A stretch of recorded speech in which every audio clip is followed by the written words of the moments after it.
দর্শক এই মুহূর্তে একটু পত্রিকার পাতায় চোখ রাখতে চাই। পত্রিকার প্রধান প্রধান শিরোনামগুলো একটু আপনাদের জানিয়ে দিতে চাই দর্শক। আমার হাতে যুগান্তরের একটি অনলাইন সংখ্যা রয়েছে, সেখানে প্রথমেই লাল কালিতে যে শিরোনামটি করা হয়েছে, জাতীয় পতাকা মোড়ানো কফিনে ওসমান হাদি, দেশের কাঁধে বিপ্লবীর লাশ। আজ রাষ্ট্রীয় শোক, জাতিসংঘের উদ্বেগ, ইইউ, যুক্তরাষ্ট্র ও যুক্তরাজ্যের শোক বার্তা। আজ দুপুর 2টায় সংসদ ভবনের দক্ষিণ প্লাজায় জানাজা, অংশ নেবেন প্রধান উপদেষ্টা। সমাহিত করা হবে জাতীয় কবি কাজী নজরুল ইসলামের কবরের পাশে। মবের বিরুদ্ধে সব দল, সবাইকে শান্ত ও সতর্ক থাকার আহ্বান। বিশ্লেষকদের অভিমত, মব, আগুন, লুটপাট ঠেকাতে ব্যর্থ সরকার। ওসমান হাদির কিলিং মিশন মাস্টারমাইন্ড সেই শাহীন চেয়ারম্যান। ওসমান হাদিকে হত্যার প্রতিবাদ, শাহবাগে জনতার ঢল। সড়ক অবরোধে বিক্ষোভ সমাবেশে উত্তাল দেশ। তারেক রহমানকে অভ্যর্থনায় ব্যাপক প্রস্তুতি বিএনপির। অভ্যর্থনা স্থল 300 ফিট সরেজমিন পরিদর্শন নেতাদের। অন্তর্বর্তী সরকারের বিবৃতি, উগ্র গোষ্ঠীর সহিংসতার বিরুদ্ধে সতর্ক থাকুন। আজ আদালতে হত্যা মামলায় আবেদন, হত্যার মোটিভকে গুরুত্ব দিয়ে চলছে তদন্ত।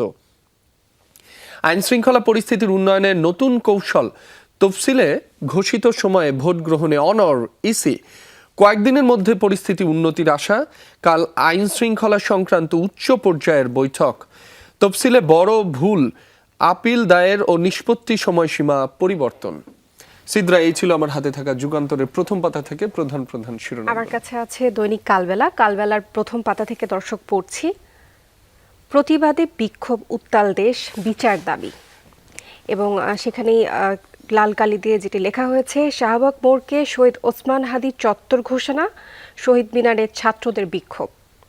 বান্দরবানের সাবেক মন্ত্রীর বাসভবনে আগুন, রাজশাহীতে গুড়িয়ে দেওয়া হয়েছে আওয়ামী লীগের অফিস। এবং ঠিক তার পাশে একটা ছবি আমরা দেখতে পাচ্ছি গতকালকের, কফিনবন্দি হয়ে ফিরলেন হাদি, কাঁদছে দেশ। ঠিক তার পাশে দেখতে পাচ্ছি দর্শক, ওসমান হাদির স্বপ্ন ছিল ইনসাফের বাংলাদেশ। হাদির মৃত্যুকে ঘিরে নৈরাজ্য নির্বাচন অনিশ্চিত করার ষড়যন্ত্র, এমনটি বিএনপির স্থায়ী কমিটির জরুরি বৈঠকে এই কথাটা বলা হয়েছে। এবং সেখানে আমরা দেখতে পাচ্ছি একটি পুরানো চিহ্নিত মহল দেশকে নৈরাজ্যের পথে ঠেলে দিতে চায়, এমনটি জানানো হয়েছে। এবং ঠিক তার পাশে যে প্রতিবেদনটি করা হয়েছে, কমছে ডেঙ্গুর প্রকোপ, শেষ 4 দিনে মৃত্যুর সংখ্যা 1।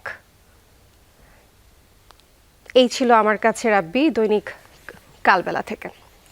সিদ্রা, আমার কাছে আমার দেশের একটি অনলাইন সংখ্যা রয়েছে, সেখানে প্রথমেই যে শিরোনামটি দর্শকদের জানিয়ে দিতে চাই, শোকে ক্ষোভে উত্তাল দেশ, জুলাই বিপ্লবী ওসমান হাদির লাশ ঢাকায়।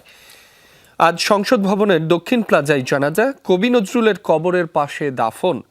আজ রাষ্ট্রীয় শোক। হাদি হত্যাকাণ্ডের নিরপেক্ষ তদন্ত চায় জাতিসংঘ। বিশ্ব মিডিয়ায় খবর, গণতন্ত্রপন্থী তরুণ নেতার মৃত্যুতে বাংলাদেশ জুড়ে বিক্ষোভ। প্রথম আলো ডেইলি স্টারে হামলা, সম্পাদকদের প্রধান উপদেষ্টার ফোন, ন্যায় বিচারের আশ্বাস। হাদি হত্যার বিচার দাবিতে অগ্নিগর্ভ রাজধানী। কোম্পানিগঞ্জ সীমান্তে গুলি করে হত্যা 2 বাংলাদেশিকে। সিদ্রা, এই ছিল আমার হাতে থাকা আমার দেশের প্রথম পাতা থেকে প্রধান প্রধান শিরোনামগুলো। আমার কাছে আছে আমার দেশ পত্রিকা থেকে পড়ছি দর্শক। আমার দেশ পত্রিকার প্রথম পাতায় যেটি শিরোনাম করা হয়েছে, শোকে ক্ষোভে উত্তাল দেশ। এবং জুলাই বিপ্লবী ওসমান হাদির লাশ ঢাকায়, আজ সংসদ ভবনের দক্ষিণ প্লাজায় জানাজা, কবি নজরুলের কবরের পাশে দাফন, আজ রাষ্ট্রীয় শোক। সিদ্রা, আমার দেশের তথ্যগুলো এরই মধ্যে দর্শকদের জানিয়ে দিয়েছি। আজকের পত্রিকা যদি আপনার কাছে থেকে থাকে, সেখান থেকে দর্শকদের আমরা একটু তথ্য জানিয়ে দিতে চাই শিরোনামগুলো। একেবারেই তাই। আজকের পত্রিকায় যে শিরোনামটি করা হয়েছে সেটি হচ্ছে, বিক্ষোভ সমাবেশের পর হামলা ভাঙচুর এবং হাদি এলেন লাল সবুজের কফিনে। ঠিক এই কথাটি আমরা দেখেছি। এবং গুলিবিদ্ধ হাদির মৃত্যু, আজ জোহরের পর মানিক মিয়া এভিনিউতে জানাজা, দাফন করা হবে জাতীয় কবির সমাধির পাশে, এমনটি জানানো হয়েছে এখানে। এবং মরদেহ রাখা হয়েছে জাতীয় হৃদরোগ ইনস্টিটিউটে। ঠিক তার পাশে আমরা দেখতে পাচ্ছি দর্শক, রাজনৈতিক অঙ্গনে তীব্র প্রতিবাদ ও নিন্দা। এবং ঠিক তার পাশে যে প্রতিবেদনটি করা হয়েছে, সংসদ নির্বাচন আর 54 দিন পর, ব্যর্থতার দায় সরকারকেই নিতে হবে, এমনটি জানানো হয়েছে সম্পাদক পরিষদ ও নওয়াবের বিবৃতি থেকে। ঠিক তার নিচে যে প্রতিবেদনটি করা হয়েছে, খালেদা জিয়া আগের চেয়ে ভালো আছেন, এবং ঠিক তার নিচে দেখতে পাচ্ছি হাদির মৃত্যুতে নৈরাজ্য নির্বাচন বানচালের ষড়যন্ত্র, এমনটি লেখা হয়েছে। এবং সেখানে ঠিক তার পাশে আরেকটি প্রতিবেদন করা হয়েছে দর্শক, দীপুকে পিটিয়ে হত্যার পর লাশে আগুন। ময়মনসিংহের যে ঘটনাটি হয়েছে তা নিয়ে একটি প্রতিবেদন করা হয়েছে, চাইলে পুরোটা পড়ে দেখতে পারেন। পাশেই দেখছি নিরপেক্ষ তদন্তের আহ্বান ফলকার তুর্কের ওসমান হাদির হত্যাকাণ্ডে। এই ছিল আমার কাছে আজকের পত্রিকা থেকে। সিদ্রা, আমার কাছে সমকালের একটি সংখ্যা রয়েছে, সেখানে প্রথমেই যে শিরোনামটি দর্শকদের জানিয়ে দিচ্ছি, গণমাধ্যমের ইতিহাসে কালো অধ্যায়। প্রথম আলো ও ডেইলি স্টার ভবন জুড়ে ধ্বংসযজ্ঞ, লুটপাটের ক্ষত, মামলা হয়নি, গ্রেফতারও নেই। রাজনৈতিক দল, বিশিষ্ট ব্যক্তি, দেশি বিদেশি সংস্থার নিন্দা, দোষীদের দ্রুত খুঁজে বের করার আহ্বান। কফিনবন্দি হয়ে দেশে ফিরলেন হাদি, আজ অন্তিম বিদায়। রাজনৈতিক নেতারা একসঙ্গে গ্রহণ করছেন মরদেহ। বেলা 2টায় সংসদ ভবনের দক্ষিণ প্লাজায় জানাজা। বিচার না হওয়া পর্যন্ত আন্দোলনের হুঁশিয়ারি। জাতীয় কবির সমাধির পাশে দাফন, জানিয়েছে ইনকিলাব মঞ্চ। উৎপাদন সক্ষমতা আছে, তবু প্যারাসিটামল আমদানি নিয়ন্ত্রণের দাবি উদ্যোক্তাদের। জরুরি পরিস্থিতি কেটে যাওয়ার 5 বছর পরও বন্ধ হয়নি আমদানি। জাতীয় এপিআই নীতির লক্ষ্য ব্যাহত হচ্ছে। জাতীয় স্বার্থে দেশীয় পণ্য ব্যবহারের উপর জোর বিশেষজ্ঞদের। বিএনপির স্থায়ী কমিটির বৈঠক, একটি চিহ্নিত মহল দেশকে নৈরাজ্যের পথে নিতে চায়। অন্তর্বর্তী সরকারের বিবৃতি, বিচ্ছিন্ন উগ্র গোষ্ঠীর সহিংসতার বিরুদ্ধে সতর্ক থাকুন।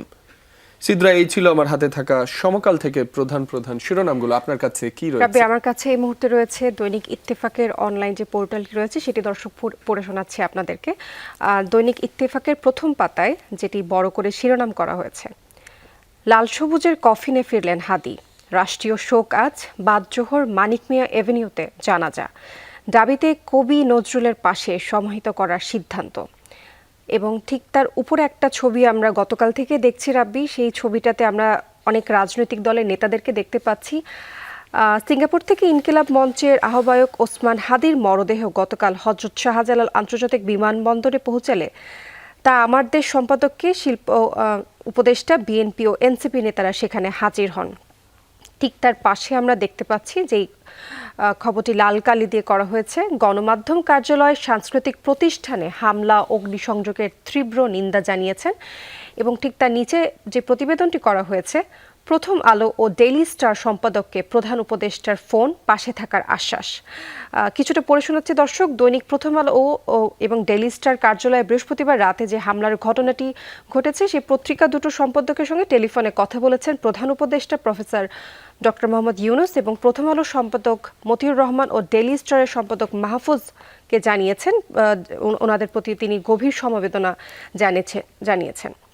ঠিক তার নিচে আমি যেই প্রতিবেদনটি দেখতে পাচ্ছি, পুরনো চিহ্নিত মহল দেশকে পরিকল্পিতভাবে নৈরাজ্যের পথে ধাবিত করতে চায়, এমন মন্তব্য করেছেন সংবাদ সম্মেলনে মির্জা ফখরুল। এবং মব সন্ত্রাস পুরো জাতিকে বিভক্ত করছে, ঠিক এই প্রতিবেদনটি এখানে রয়েছে দর্শক। তার পাশে যে প্রতিবেদনটি ছাপানো হয়েছে, ছায়ানট ভবনে হামলা, ভাঙচুর ও আগুন, জাতীয় সঙ্গীত গেয়ে প্রতিবাদ, বিবৃতি। ঠিক তার উপরে ছায়ানটের ভবনে যে হামলা এবং ভাঙচুর হয়েছে তার একটি ছবি আমরা দেখতে পাচ্ছি। তার নিচে প্রতিবাদ বিক্ষোভে উত্তাল শাহবাগ, এবং ঠিক তার পাশে আমরা দেখতে পাচ্ছি আমার ভাইকে আওয়ামী লীগের লোকজন হত্যা করেছে, এমনটি বলছেন হাদির ছোট বোনের দাবি। এই ছিল দর্শক আমার কাছে দৈনিক ইত্তেফাক থেকে।